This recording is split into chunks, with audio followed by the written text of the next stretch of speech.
Show 2017, full coverage.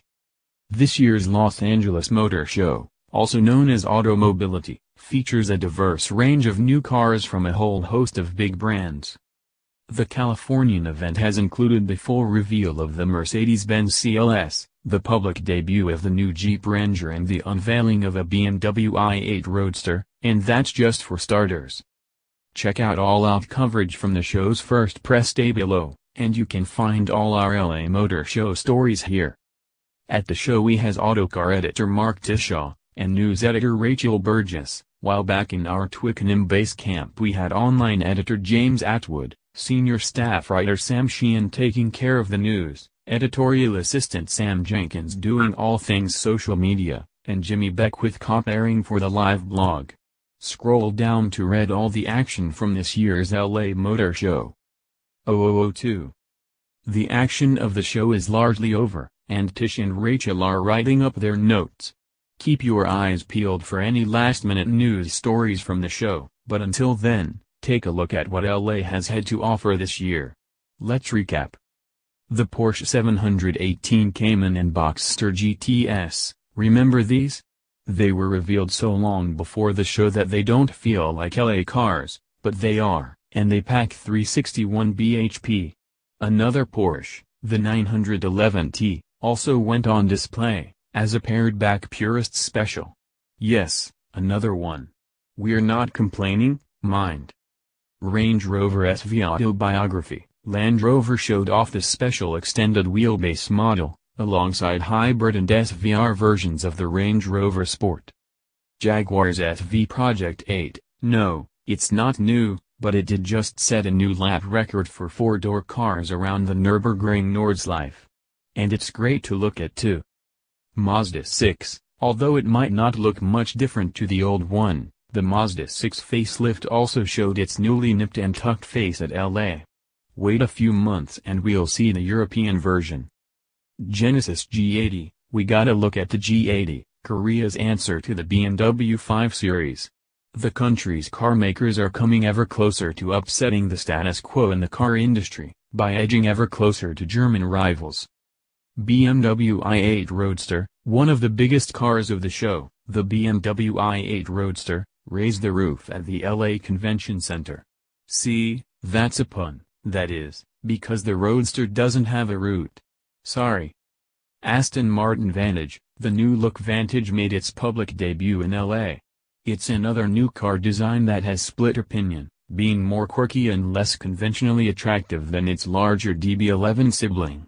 Possibly more divisive than the design is Aston's choice of color.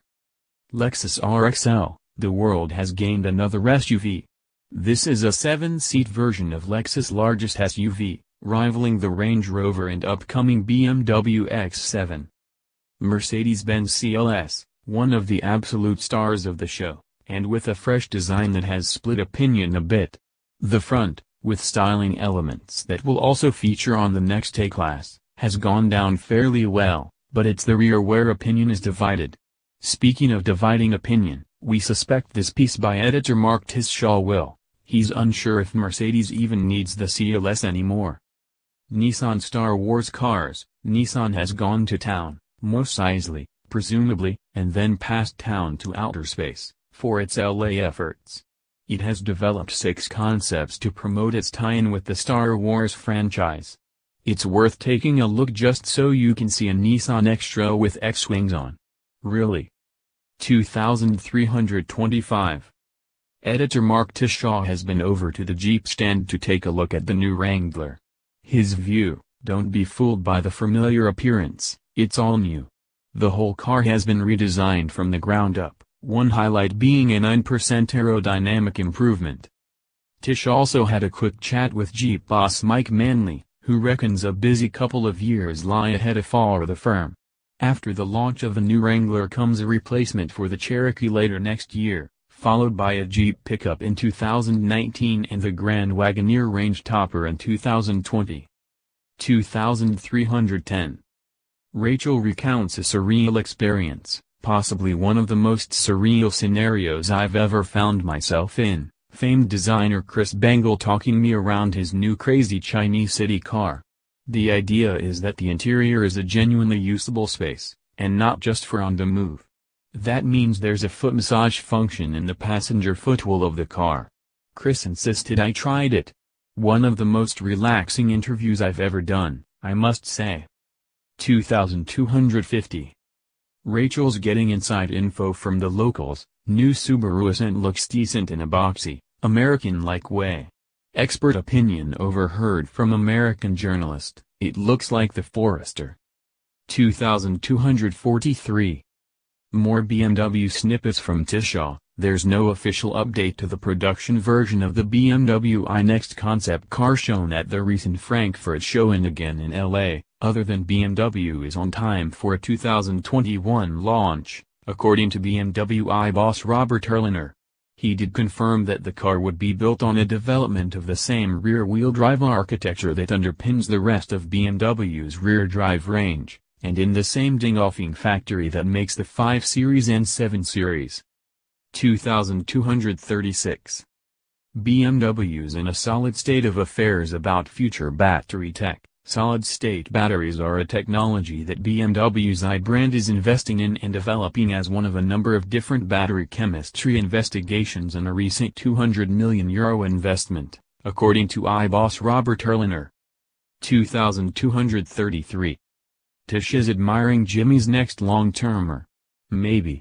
The design is already a few years old, but standing and admiring the Ford GT never gets boring.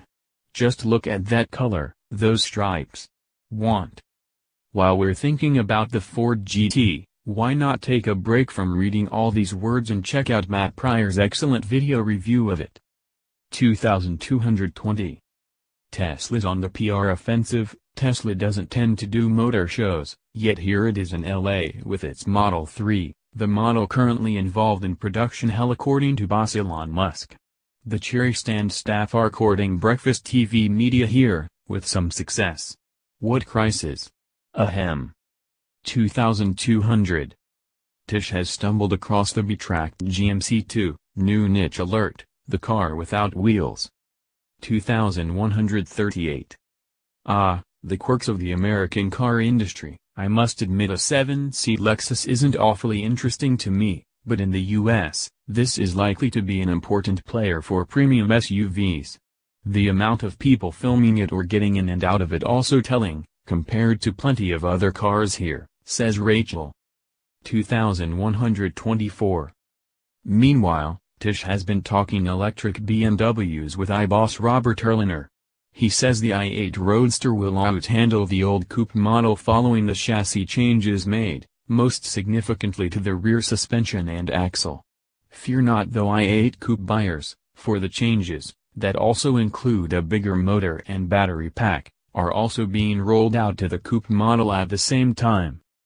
Based on how much we enjoyed our BMW i8 long-termer, I suspect his Roadster would be in heavy demand in the autocar office. 2117. We're always distracted by a car under a cloth, and Rachel spotted this at the Hyundai stand. Don't get too excited though. It's the new Kona, reports Rachel. Oldish news for Europe.